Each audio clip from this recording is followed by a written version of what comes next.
What's up, everyone? We got a special edition of the Tom Hayden Show. I usually release them on Monday. This one's going to come out on Friday, March 3rd. I am so excited for this one. We got a regional winner on. Justin Tang just won the most recent regional. His name is Ironic Panda in the Discord, and my interactions with Justin have been so funny. I couldn't wait to talk to him today. I want to start by saying congratulations, Justin. Let's fucking go. And before we start talking about the regional, can you just tell everyone how you got into Pokemon and a little bit about yourself? Yeah, thank you again for the kind words. Pokemon, I've been playing it like my whole life, basically, on the Game Boy, which I think I have on me right now. Oh, shoot. It's not on my phone. It happens. It's okay. I do that occasionally, too. I brought it with me. It all started with this. This wasn't planned, but it all started with this. And actually, I have my copies I brought with me, too. In the Game Boy, these are my first four games: Sapphire, Leaf Green, Fire Red, and Emerald. And from there, it was just playing Pokemon nonstop, basically. From the cards, I used to collect a lot of cards, and then but I didn't really know how they work. I was kind of collecting them because I thought they were cool. Yeah. And then, and of course, the game. A lot of the games. After that, I got Diamond and Pearl, things like that. The first Black and White. I think I lost my copy when I went to my cousin's house one time, so I never got to beat it. But so I mentioned that. And just Sun and Moon, X and Y, things like that, and sort of Shield, and basically had all the other games basically, but that, and that I've been playing Pokemon, and then competitively, was never really a doubles guy. First, I'd always just do singles. I would watch people like Pokemon play and things like that, and got to the BGC scene fairly recently, like I mentioned before. And that's kind of how it all started, basically. So, dude, showing up to your first regional, you must have been, a bit nervous coming in, a bit excited. How do you think your prep went prior to showing up to the convention center?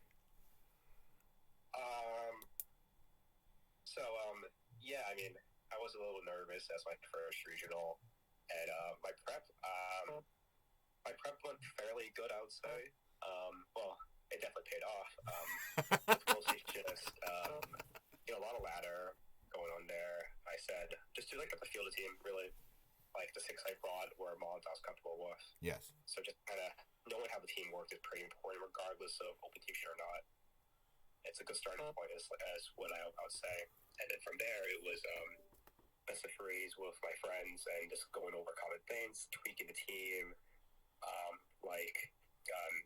just going over key matchups, really. We would go over notes, here are the common cores of that great cuss teams, this and that, here, this to be worried about, and kind of looking at how to handle them in those best of threes. We would kind of go over them. And it's a good way to figure out my leads. So versus those matchups, I kind of knew what to do for the most part. Love that. So that's kind of how I went. And, I pressed with a few of my friends, a few people I met on Discord, and, everyone has been, everyone really kind of helps me, and, team worked. It works well. It worked. And, and then, it was the week before Norks, my friend, Swirly, he sent me, the Limitless stuff. I never done any tours before like that online, so I didn't know the whole website. So yours was one of the ones that popped up that I could do. I'm like, okay, this is probably I could do it, and I did it, and I got I lost the first round, but I won the other four, so I got 6, and it was funny because I got top 6 seed first day, so I thought that was kind of funny how that kind of lines. Dude. But yeah. That's insane to me because I had so many people reaching out to me wait, did I play the regional winner in your tournament on Tuesday with the 30 people? And I was like, yes, you did. Yeah. And you got some good ass practice, I'd say, because, dude. Yeah. I was telling everyone, I was like, yeah, you got really good practice. You played the eventual champion of the freaking regional. That's. Yeah. Bro, I couldn't stop laughing. And then.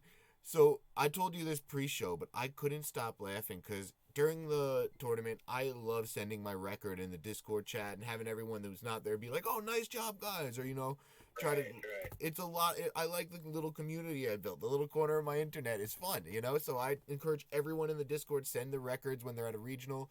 And you said 7-0, and Jin Fury was like, "Who the hell is this guy? Like, what the hell?" And you're just like, "I'm just some guy." And in my head, I'm like, "This dude's a freaking legend!" Like, unbelievable answer in the moment, just so funny. You're having fun. You officially clinched day 2.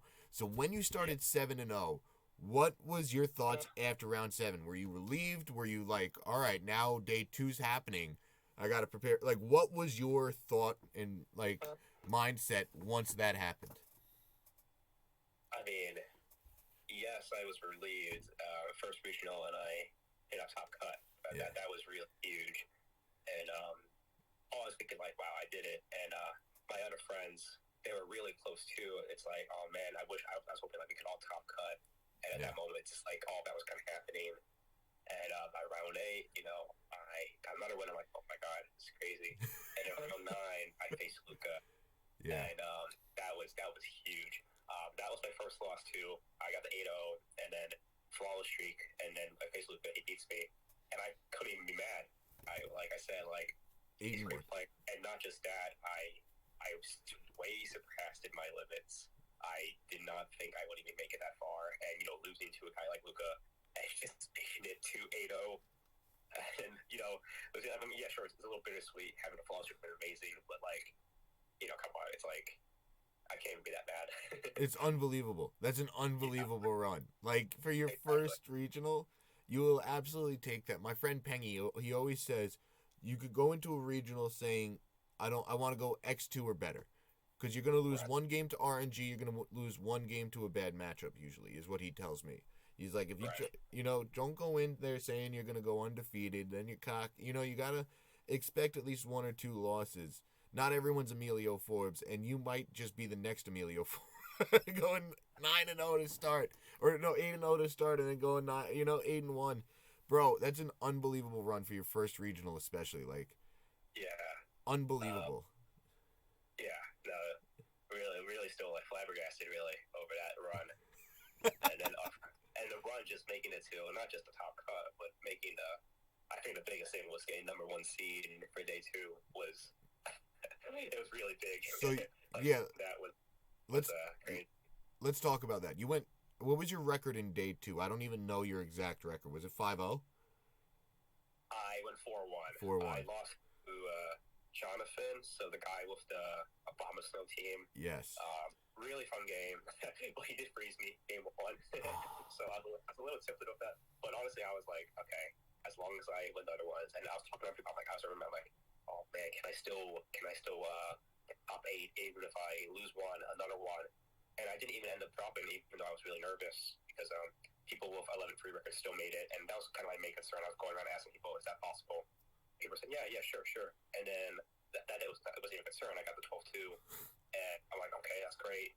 And I am getting first seed, and that was probably the craziest. I'm like, oh my god, what? Wait. And it was like all that worry, and I got freaking first seed, and that was really huge for me too. I mean, I couldn't even believe it that could happen. So yeah. So let's talk about your top 8 match. Going into that, was there anything that sticks out from that match for you? I should have had it pulled up. I had it written down before. I think I left my notes upstairs. So going into that match, your opponent. You guys were the first match to be played on stream of the top 8 too, I believe, correct? Yes. So what was that like? Was that your first ever stream game? Had you been on stream before that one? No, I've not been on stream. That was something. Yeah, so talk about that feeling too, because that must have been so overwhelming too. Yeah, I mean, okay, so I did want to go stream day 1, but I was aware, they probably wouldn't show me because I'm a new player. They usually put like the big names, the views, of course, which makes a lot of sense. Yeah. And because I had friends waiting for me. They had like a whole Discord channel where it's like, oh, where's the Tang, and then I'm there, day 2, like top 8, that pressure already, that everyone at home was waiting for me, and I'm up and I'm there, I'm like, oh my god. And not only just that, it was because I played Justin earlier in a really close set, also 2-1. Oh yeah. And I'm like, of course, the rematch round 1 of top 8, that must be great. And that was something I was kind of dreading, and it was still really scary, just as close as the first time we played, and first game live too. So all of that was, pretty crazy.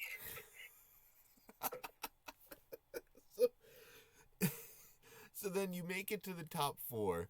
This is, what's it called? I would say one of the more exciting games I've seen too, right? Yeah, and then the finals match was like, I was on the edge of my seat. I was explaining it to someone who was they don't know Pokemon. They're friends with me, and they're like, this is one of your hobbies. I'll try to learn it and watch it, and explaining it to them was so much fun too.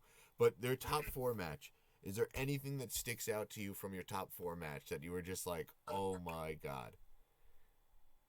Well, the whole match really stuck out to me, and also just rewatching the VOD was also really funny for that match, and just going over the internet, just looking at it. Like the game 1, the Gambit living on 1 HP after the up 4 towards dance string punch thing was really insane. And I was reading the VOD saying, "Oh, you threw that," and I'm like, I don't know. I thought I did okay, and also got a little lucky too with the Torkoal there, and really game there. And in the game 2, just my adjustment with the Palafin and the Flutter Mane, I thought was really good in there. And I was able to bring it back when it looked really scary. It looked like it was lost, and bringing it back was really cool. And then, of course, the game 3, the 3 HP live with Earth Power, it broke everyone, really. It broke. I could hear through my headset people screaming. I could hear that, and the little when Nick got all hyped up, I saw that. I'm like, all right, it's over. It's over. Yeah. And then I live. And then I see him, and he goes with a shake of my hand, and I'm just thinking, wow, I couldn't still believe it. I didn't process it at all. I'm like, oh my God, like, how did that even happen? And then, it was really just a true hero moment for Palafin. Like, it really fitted the name there. Just, I don't know, taking that set, I really don't know how I did it. It was really just like luck, and it felt like luck, really. I mean, I must have gotten a little lucky, I guess, but just making that part, playing a player like Nick, it was just really, really insane. Chance favors the prepared mind. You built your Palafin a specific way.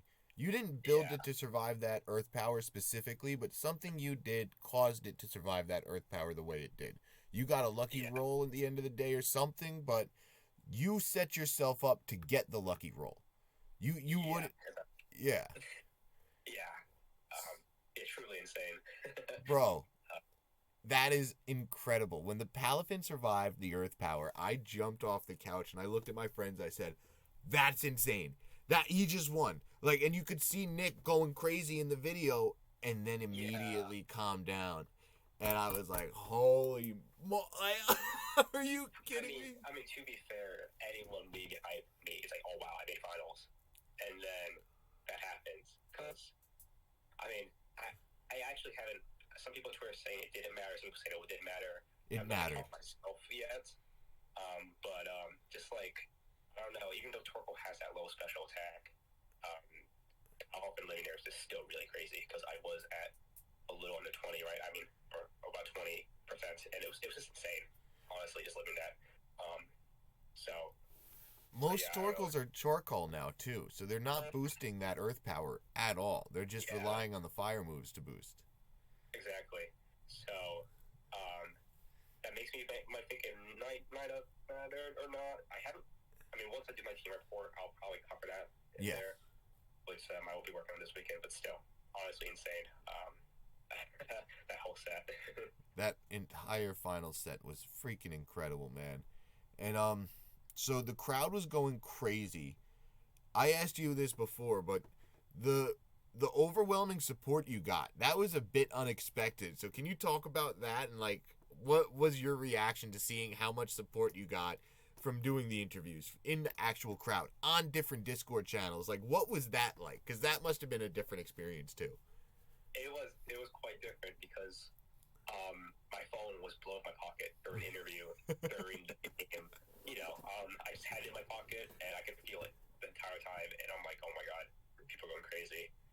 And and I guess what made it worse, the low reception there, I couldn't respond to everyone. Yeah. When I really wanted to. And I don't know. It was really a good feeling. Just getting support from strangers and my friends back at home and my friends in the crowd. Like all of that was just a really great feeling, and I think it really hit most for finals, which we can talk about soon. But that's when it really hit most for me. So yeah, the finals match. Let's talk about it. Yeah. Let's talk about it. Yeah. Take it away. The floor is yours. Yeah, so we made finals. We got a little cute interview. I haven't met Aaron at all, and meeting him during the finals was really fun, and just I'm not so sure if any socials. I wish I got to talk to him more after, but honestly, the excitement, just everything going on my head, I couldn't really process everything. Yeah. So hopefully I can find him one day to talk about this match and overall, because it was insane. The game one, I thought I was toast. I mean, I was toast, basically. The Russian protocol verifier right off the bat, and I don't know if you could see my reaction when that happened, but I was like, oh shoot, and I said a bad word, and the judge looked at me, and I was just like, oh god, I'm screwed. And then golf lives on like one, and then I'm able to somehow bring it back with the elephant by Stalling the Sun and District Room, and I thought it was insane. Like honestly, it was insane. And in game two, I had somewhat better positioning, and I felt like I had better position in game two. In game one, I still lost that because of some misplacements and not aware that the Murkrow could kill my Paladin. The Brave Bird, right? With the Brave Bird, yeah. these checkpoints also didn't end up killing Armor Root, which was really huge. Because I'm like, all right, what is Tailwind? I'm not so sure if I could get our E4 because last game I was, but I don't know if I want to risk it because Goff can't beat the Armor Root either. So honestly, it was probably more his favorite dare. It maybe I kept Paladin more healthy, but it was just still pretty crazy for that game two as well. He played really well, and then the game three was insane because it was honestly down to if he predicted me to reverse the trick room or not, because that was really a win or lose a play. And since it was a game three, I could completely understand why he didn't do that, because that's a really scary position to do. If you predict the reverse trick room, he gets trick room. If I reverse his trick room, he versus it back, then it's over. But I reverse the trick room, I'm in a great position. So it's like, he really came to that mind game, and then I got it right, and I was able to win, and that was insane. Like, just that end game, and just facing one of my tougher matchups, and somehow pulling it through was just a great feeling as well. So yeah. Have you watched that VOD back yet, too? How many times? I've watched it twice. I watched it the first time I watched the first time on YouTube, and I watched it the second time on Twitch so I could see the comments. Yeah, dude. And Twitch comments were really funny. Yeah. Twitch comments were really... I'm glad they were really funny. No, they were. I saw some dark comments. I was wearing so I have the Cracker Barrel hat. I won this, and my friend was like, okay, you lied. You got to bring that with you. I'm like, okay, I do. And one of the comments I see in Twitch chat is like, he's wearing a freedom hat, but he's wearing a mask. How's it make any sense? And then the comments are just roasting, and it's talking. It was just really funny to see like all this like things over, and there's certain things and certain plays, and just people saying Tang Gang and all these other just like funny and just silly comments. Just it's made my day. It was really, dude. It was a whole lot. I loved it. I absolutely loved seeing the outpour, like, because this community has been so cool to see. Like, it feels small. It feels like it's a small little community, even though there's like probably 1,000 to 2,000 players across the world who like do this and go to these events. You know, it feels small though. So like seeing so many people come together and support was so cool. And like I know my Discord, I made it Thanksgiving. I started hosting these small ass tours. Everyone was rooting for you once we found out you were in there. We were all like, okay, he's you know. He joined our little community. We all got to root for him. And seeing you go on that run was so inspiring to so many different people that reached out to be like, wait, I can't believe I played the winner in your tour. We now, you know, like, I know I'm getting better practice than I thought. Which is great. It's like, just, you put yourself on a pedestal now. You're like, you know, like, people now are going to see your name and be excited to play you at these things. Because now you're going to the next couple. By the way, your family group chat, hysterical. I forgot to mention that in the pre-show. So wholesome and funny. Like, that makes it so much better and easier to root for you, too. So, can you tell us about telling your family that you won? Like, what was that like?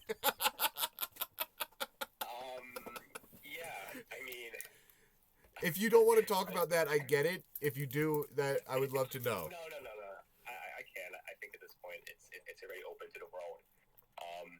So yeah, my mom, I saw her message me. I'm like, oh, how did she find out? She sends me a link to the live, and she took screenshots of my face at the interview. She's like, oh, congratulations, Justin. I'm like, oh my god. And this was during like the top 4, so she found it there and then. And then I called her after. I told her everything, and she was super chill with it as long as I did my schoolwork and things like that. I'm like, okay, understandable. And then I find out later that my brother texted me and she's like, yo, mom, right, you have the dad. I'm like, what? And then I realized that he texted my dad too about it. And, my dad, I don't know, they don't really talk a whole lot. And she messaged him dad just for the special events and stuff. And that thing was, I was really worried because he's more of a,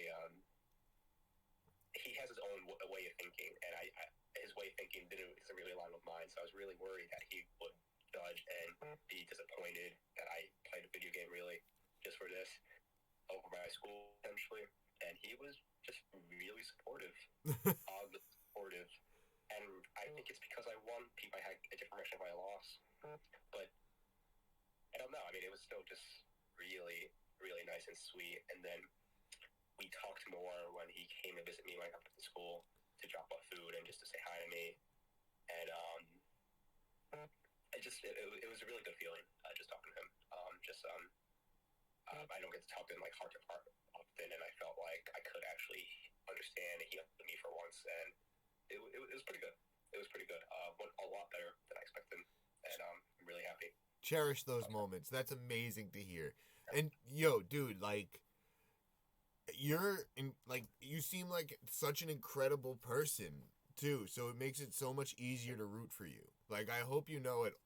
Anytime I see you in Top Cut now, anytime I see you in one of these regionals, I'm going to be rooting for you to win, man. Unless you're playing me. But if you're playing me, that means I'm probably doing well, too. Because you're probably at the top tables. So I'd love that. Yeah. Are you going to Charlotte? I'm going to Charlotte, man. I can't wait. I might be driving down with some of the USPA guys. So, that's great. I can't wait to see you. Dude, exactly. I can't wait to see you. And I'll have to hit you up for a best of 3, too. Because, like, what's it called? I need to get some good practice in. And, dude, whatever you're doing, it worked. Whatever you're doing, it worked.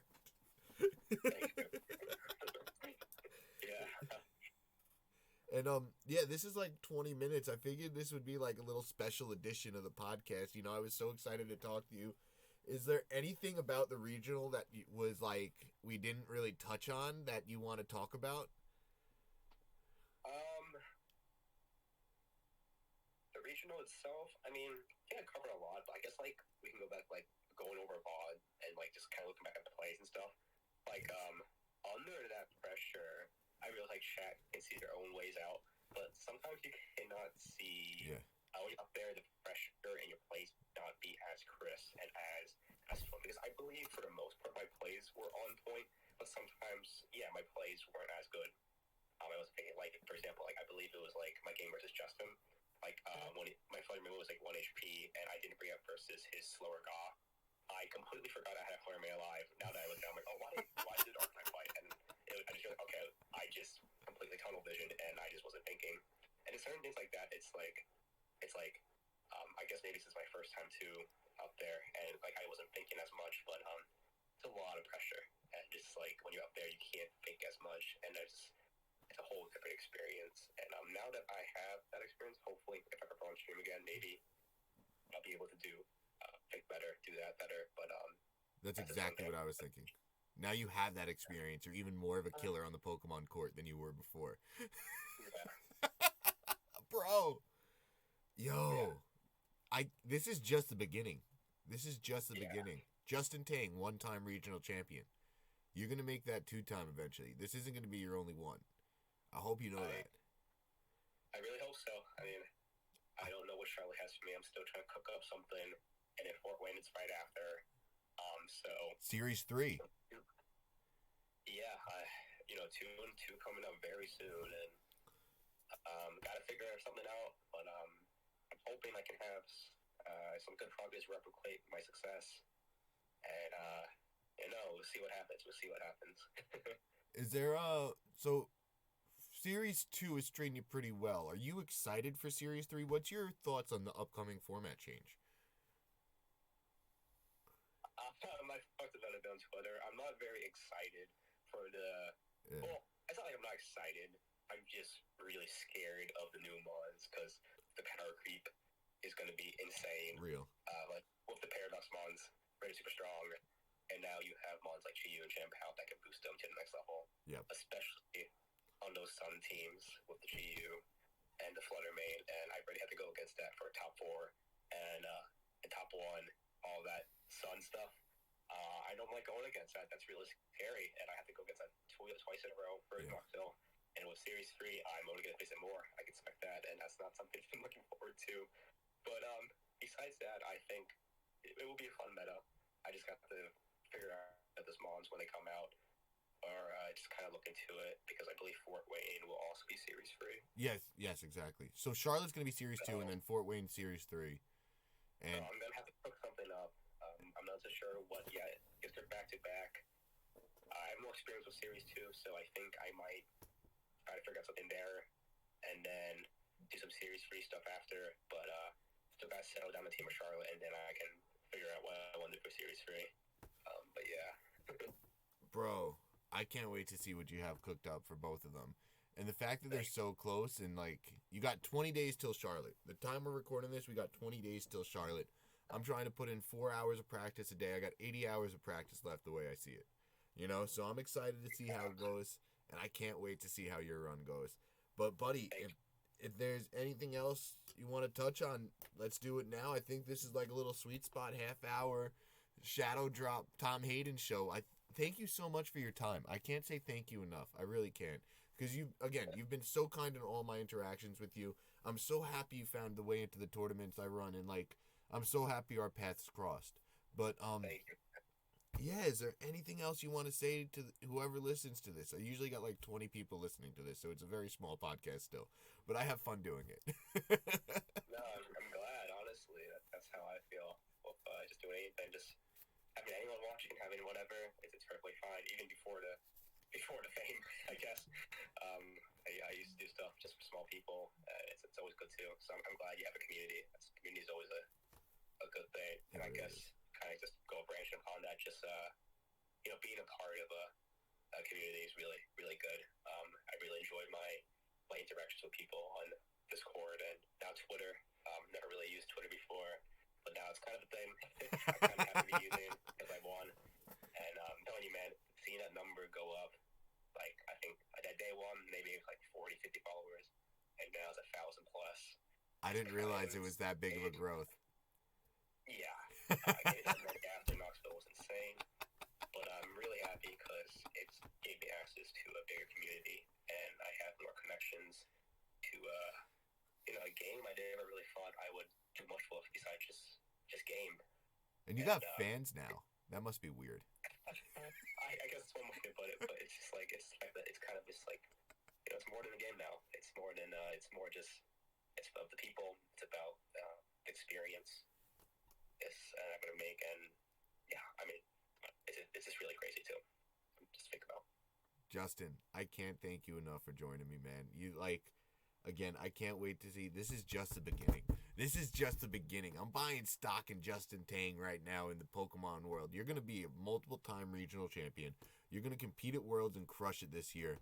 And let's manifest this thing, man. Let's manifest this thing. This is just the beginning. All right. I'll get the confidence. Yeah. It's just the beginning. This is just the beginning. Yes. All right. I'll see you guys next time. Thank you.